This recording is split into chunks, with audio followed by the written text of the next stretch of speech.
Wala ka na bang magawa sa mga jotog ninyo? Panoorin mo 'to. What's up mga atitsyon ng guro na di perfect? Siyempre, ito na naman ako. Siyempre, cooking na naman tayo.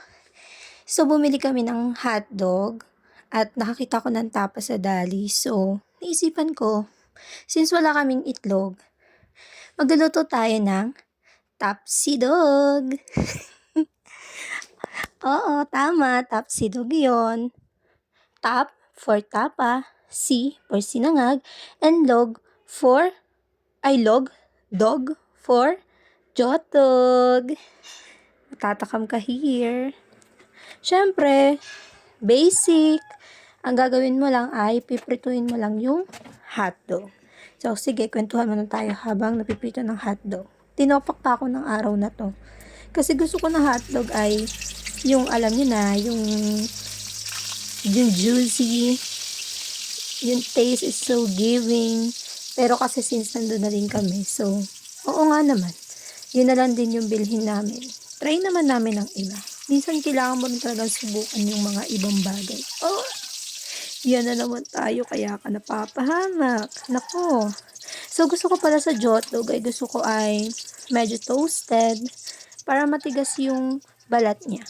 O, ang laki niya, no? O, jumbo pack. So, ngayon, siyempre, wala akong tiwala sa pinabili kong easy to cook na tapa. So, nilagyan ko lang naman siya ng margarine para may sarili ko bang timpla. So, ayan, nilagyan ko ng margarine. And then, nilagay ko na yung tapa. Siyempre, papalambutin pa natin yan kasi medyo frozen siya. And then, first time ko siyang titikman. Sasabihin ko sa inyo kung anong lasa niya mamaya. So, ang tagal-tagal din lutuin ng tapa na yan. Nakaka-stress yung halo-halo. So, yung una dapat tosino. Kaso lang, chicken lang yung nandoon sa dali na napuntahan namin. So, hindi ko na pinili kasi chicken yun. Gusto ko yung pork tosino. Yung mapula. Mahilig sa mapula. Mahilig ka sa hotdog na malaki at mapula. Tsa! Oh, so, okay. So, nakita ko kasi na parang ang laki-laki ng slices niya. So, ang ginawa ko ay ginupit-gupit ko muna siya sa yarn para hindi siya bulunan. Para hindi ka mabulunan kapag kumakain ka. Kakain ka ng alam, papakabulo ka pa. Mabubulunan yarn. So, ayan, ginupit-gupit ko lang siya sa maliliit para saktong-sakto siya sa bibig ko. Sakto-sakto siya. And then, halo-halo lang yan hanggang sa lumambot yung tapa. And then, ayan, papansin ninyo, pailan-ilan akong palit ng pansandok kasi ang hirap niya. Ang hirap ng tansyahin. Kailangan mo dito ng mahigit na mga 120 na pasensya. Ay, ang tagal talaga maluto ng tapa na to. Diyos ko. Kung alam niyo lang. And then, syempre yan na hinango ko na kasi ko, sige, okay na to.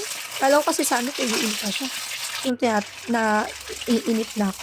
So, ayan, yung tira-tira naming kanin nung gabi. Ginawa ko lang, sinangag ko lang siya dun sa pinaglutuan ko ng tapa para hindi ko na siya titimplahan ng kung ano-ano pang mga bagay. Nilagyan ko lang siya ng konting pampalasa na konting-konti lang. Kasi nandun na rin naman yung lasa ng tapa. And then, ihalo-haloin mo lang. Then, if-fried mo. Siyempre, fried rice nga, diba? If-fried rice mo siya. And then, ayan. So, syempre, para medyo cool naman yung tapsidog natin. Syempre, iano muna natin siya sa mangkok para may konting kaartihan lang siya. And then, iano mo lang siya, itataktak mo lang siya dyan sa plato. And then, syempre, plating tayo. Kala mo talaga plating.